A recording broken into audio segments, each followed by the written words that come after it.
Djibril, merci de nous accueillir dans ton arrondissement parisien. Ouais. Hein 11e. Merci de nous accueillir ici dans le 11e arrondissement.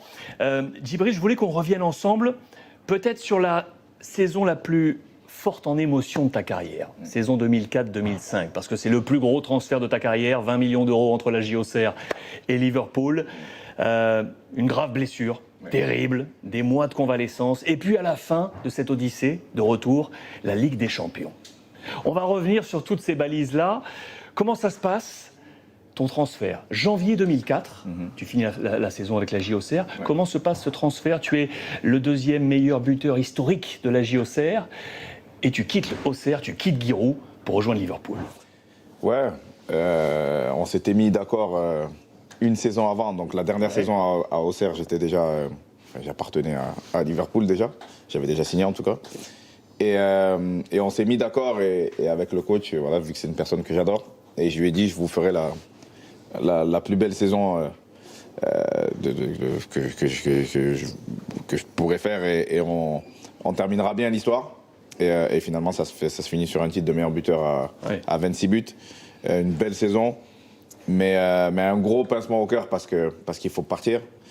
Mais d'un côté, content que le club récupère une belle somme parce que le club a parié sur moi jeune, a mis beaucoup d'argent pour me faire grandir. Et très content qu'ils récupèrent leur billet un peu.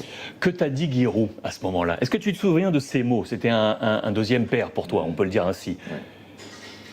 Quels étaient ces mots quand tu lui as présenté Qui t'a appelé de Liverpool d'ailleurs? Comment ça s'est fait ça? C'est plus un peu des deux, parce que le coach était très proche de M. Houillet. Gérard Houillet. Et c'est M. Houillet qui me recrute.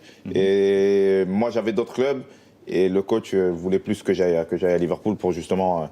parce qu'il avait un peu plus la maîtrise et un peu plus de relations. Tu avais qui d'autre comme club là, à ce moment-là, du coup? J'ai eu un tête-à-tête très furtif avec Zidane à l'époque. Non. Voilà, un tête-à-tête avec Zizou avant de signer à Liverpool. Ouais, qui me dit que le Real était très intéressé, mais j'avais déjà mon pré-contrat avec Liverpool. Donc et qu'est-ce que tu t'es dit quand même quand tu fais cette discussion? Où est-ce que tu as cette discussion? À Madrid, à Paris? Non, c'était à Auxerre. C'était en 2002 déjà à l'époque. Ah oui. C'était en Corée. En Corée, exact.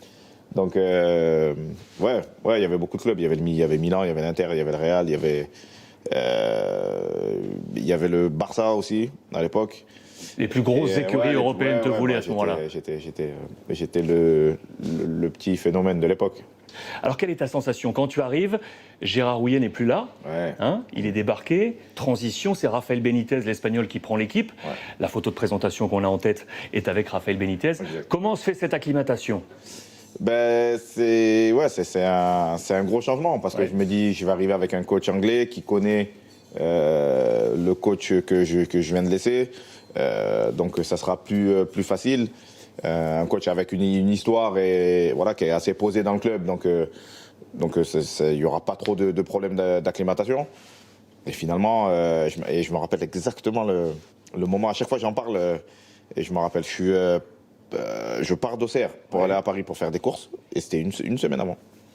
Et je reçois l'intendant Norman Gard à l'époque qui m'appelle, qui me dit tu auras un nouveau coach, ça sera plus Gérard, et qui m'annonce que c'est Rafael Benitez le coach. Donc un pincement quand même si je le connaissais pas et que j'ai pas travaillé avec lui, c'est quand même lui qui m'a donné l'opportunité de signer dans ce grand club. Mais après, je me dis, je suis un sportif, quoi qu'il arrive, il faut s'adapter, il faut faire son boulot au mieux. Et du coup, j'arrive avec Rafa, la photo au stade. Et très bon feeling parce qu'il parle français. Il te dit quoi? Il me dit que quand il était à Valence, déjà, il me suivait un petit peu. Donc je me dis que c'est bien, ça part bien. Là, tu as des classiques, tu as des grands noms du football international. Tu as du Carragher, tu as du Steven Gerrard, bien entendu. Ils t'accueillent comment, ces gars? Très bien. Très bien. Dès la première semaine, c'est des mecs qui sont très... qui veulent le meilleur pour leur équipe, et ils savent très bien que pour donner son maximum, il faut se sentir bien. Tu peux pas être... te sentir pas accepter et être un phénomène sur le terrain. C'est pas Bien possible. sûr. Donc ils ont tout fait pour vraiment me mettre, même des mecs avec qui j'étais en concurrence, Michael Owen, qui était en instance de départ, c'était pas fait. Voilà, il a été super avec moi. Milan, Barros, voilà, des mecs qui ont vraiment joué le jeu et pris le temps de me faire aux coutumes et de m'apprendre voilà, les petites ficelles du club. Arrive ce mois d'octobre, terrible. Et cette blessure, terrible. On a tous en tête cette photo, rien qu'à la voir encore, il y a la chair de poule qui est là, et c'est logique. Tu en gardes quoi aujourd'hui? Moi, dès la blessure, c'est-à-dire dès la blessure, je suis sur la civière, le doc me met des calmants. Et je lui demande, je lui dis c'est grave, il me dit c'est assez compliqué, tu vois. Et je lui dis je sais pas pourquoi. Je lui dis je vais partir à Ibiza 2 mois et je reviendrai jouer. Après je pars en vacances et je reviens. Pourquoi Ibiza, je sais pas, je viendrai là en plus. C'était l'injection qui a dû... Sûrement, ouais, je devais délirer. Et il me dit non, c'est compliqué, si tu reprends la saison prochaine, c'est déjà bien. Je dis ok. Ah oui. Et je reviens. Et résultat, quelques mois plus tard, avant que la saison se termine, tu reviens. 5 mois et demi avant le premier entraînement. Quelle sensation tu as quand tu reviens? Ben déjà, je bosse avec quelqu'un qui m'a sauvé 2 fois, 3 fois même de la prothèse, qui est Jean-Georges Cellier, qui est vraiment, c'est plus le médical maintenant, c'est de la famille. C'est vraiment, il est là, il a une place spéciale. Ouais. Donc Jean-Georges m'a fait très très bien bosser. Pas de technologie de fou, pas de machine de fou comme on peut voir maintenant. Juste précision et une connaissance extraordinaire de son métier. 5 mois et demi après, je suis match retour Juventus Liverpool. Oui. Donc c'est beaucoup là.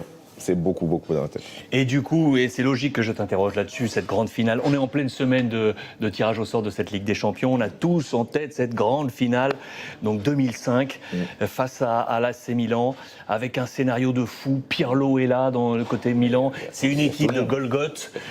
Il mène 1-0, 2-0, 3-0. On se dit, c'est fini. Et Liverpool revient. Et Liverpool revient, va jusqu'à cette séance de tir au but, et tu frappes un des tirs au but. Quand tu poses ce ballon, quand tu prends cet élan, quand tu vas frapper, dis-moi à quoi tu penses, s'il te plaît. Donc on arrive, on perd 3-0 à la mi-temps. Bon, ouais, j'avoue que là, c'est pas trop du bonus. Mais on sent un truc.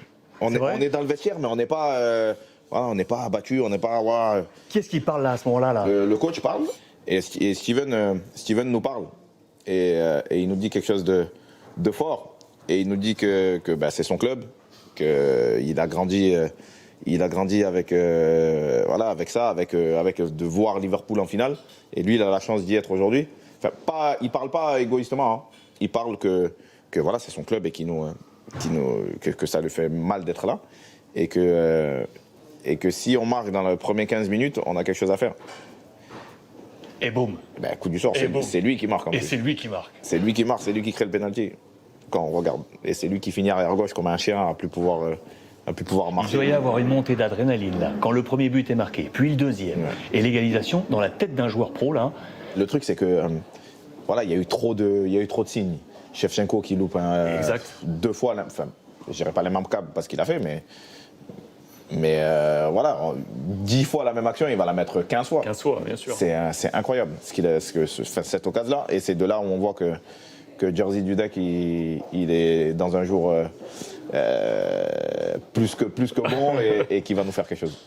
Quand tu lèves ce trophée, il est lourd. Il est lourd, c'est vrai. Il est lourd. Ouais, moi, je la voyais pas lourde comme ça, donc j'arrive un peu, genre limite à une main. Gaillard, je vais le prendre, mais non c'est lourd. Demain, Je te pose cette dernière question. Rétrospectivement, maintenant, tu repenses à cette discussion avec Zizou en Corée. Ouais. Ah non, j'ai bien fait. Pas de regret? Ah mais super pas. À l'époque, il y avait déjà pour peut-être m'entraîner avec eux, ça allait être déjà compliqué. Il y a que des phénomènes quoi, donc j'allais pas jouer. J'allais même être sur le banc, j'allais pas être sur le banc. Donc aucun regret. Non, et puis finalement on signe, on la gagne et puis on gagne la Ligue des Champions la saison où je signe, donc pas de regret, mal au cœur et je me sens un peu merdeux de dire non à Zizou parce que je l'adore, mais bon. Parce qu'on dit pas non à Zizou. Voilà, parce qu'on dit pas non à Zizou et voilà. Mais non, aucun regret. Jim, merci. Merci d'avoir pris le temps et offert ce coup d'œil dans le rétro. Merci.